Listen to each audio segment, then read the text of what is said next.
About 5 decades ago, at age 19, I was a student in Bogota, Colombia, and there I started to study Latin American literature, but also French, German, and Portuguese at local language institutes in Spanish. And it was at that time I decided I want to learn all the major languages of the world, which I defined as languages spoken by 50 million people or more. But as I traveled and lived around the world, I started thinking in terms of the total area. In terms of the total number of speakers, I calculated that I can communicate with 72% of the world's population. But in terms of landmass, well, I'm still calculating. But the biggest single factor is the Slavic linguistic and cultural group. So in this video, I want to talk about the vast area where Slavic languages are spoken. Welcome to our journey through the Slavic languages, a fascinating family of languages spoken by millions across Europe and beyond. Today we'll explore not just the number of speakers for each of these languages, but also the vast geographical regions they cover. Slavs constitute the largest ethno-linguistic group in Europe. That is a fact that many people don't seem to be aware of. But yes, it is a fact, since a Slavic language is spoken by 32.3% of the population of Europe.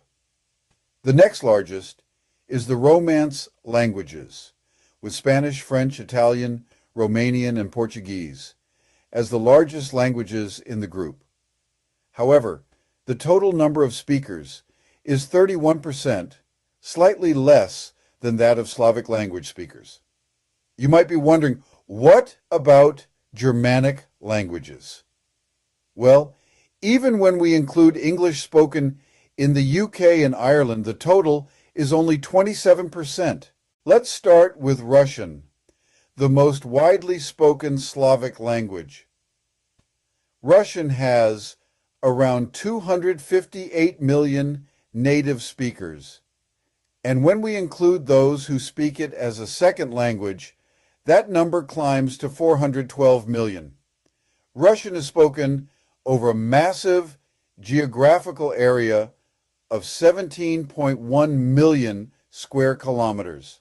Thus, Russian is spoken in a territory stretching from Eastern Europe all the way to the far reaches of Siberia and the Russian Far East. Former Soviet Union countries where Russian still holds significant influence, such as Kazakhstan, Uzbekistan, etc., add substantial land area. For instance, Kazakhstan alone is about 2.7 million square kilometers. Thus, the total area for Russian-speaking and Russian-influenced regions is around 21 to 23 million square kilometers. Next, we have Ukrainian and Belarusian, with 32 million native speakers for Ukrainian and about 7 million native speakers for Belarusian. Okay, now, the comments are going to start flowing. Of course, language is a serious issue now in both those countries, but especially in the case of Ukraine. Alleged discrimination against Russian speakers in Ukraine was one excuse Putin used to invade the country. I was in Ukraine and Belarus during the Soviet years in the late 1970s. I am aware of the linguistic landscape in both countries. I particularly noticed the widespread use of Russian on the streets of Kiev and the major cities in Belarus. However, I did have friends in Kiev who always spoke in Ukrainian at home. The clash between Russian authorities and Ukrainian speakers is centuries old. This enduring conflict has deep roots in the historical, cultural, and political landscapes of Eastern Europe. From the times of the Tsarist Empire, where Ukrainian language and identity were often suppressed, to the Soviet era, where policies fluctuated between promotion and repression, the struggle for linguistic and cultural autonomy has been a defining aspect of Ukrainian history. In modern times, this tension has only intensified, as language continues to be a potent symbol of national identity and resistance. The resilience of Ukrainian speakers in preserving their language amidst external pressures is a testament to the enduring spirit of the Ukrainian people. It is my sincere wish that there could be Slavic unity. And in this video, I am talking about areas where any Slavic language is spoken. At this point, I want to say to viewers who are angry at Putin, I really do understand the feelings. But please don't bother to state the ridiculous claim that Russian is not a Slavic language. That is equivalent to saying English is not Germanic, because it has a lot of French, Latin, and Greek words. Ukrainian is primarily spoken in Ukraine, covering an area of approximately 603,700 square kilometers, while Belarusian is spoken in Belarus, covering an area of 207,600 square kilometers. Next, we have Polish, with 41 million native speakers and a small additional number of non-native speakers, such as myself. I went to graduate school in Poland from 1979 to 1981 to study Slavic languages in depth. Polish is primarily spoken in Poland, covering an area of approximately 312,700 square kilometers, moving to the heart of Central Europe. The Czech language has around 14 million native speakers and an additional 1.5 million non-native speakers, totaling 15.5 million. Czech is spoken across 78,870 square kilometers.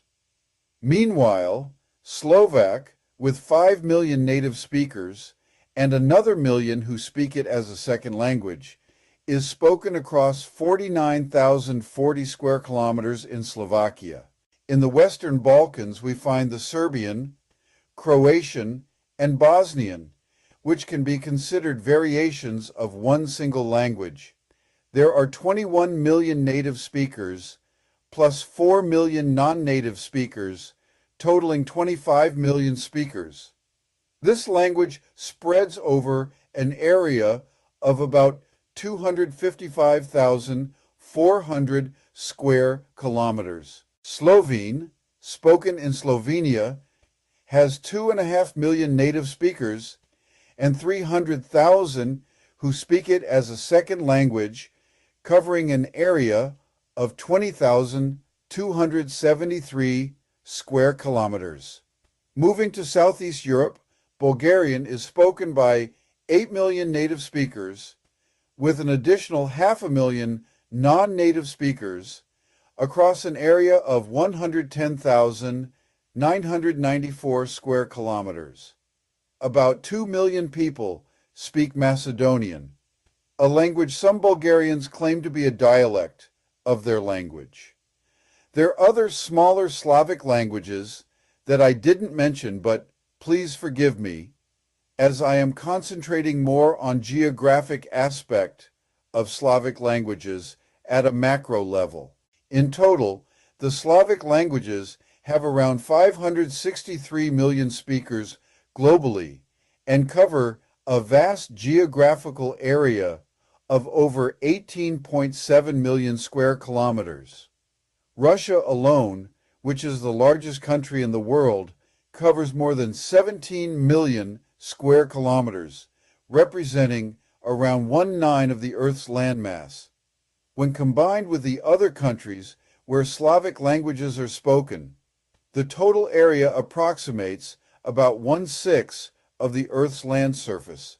So while the speakers of Slavic languages do not represent 1/6 of the global population, the languages themselves are spread across a significant portion of the Earth's land area. Are you interested in studying Slavic languages? Then give the Ling app a try. It has languages that other apps don't. Click on the link in the description to start your free trial today.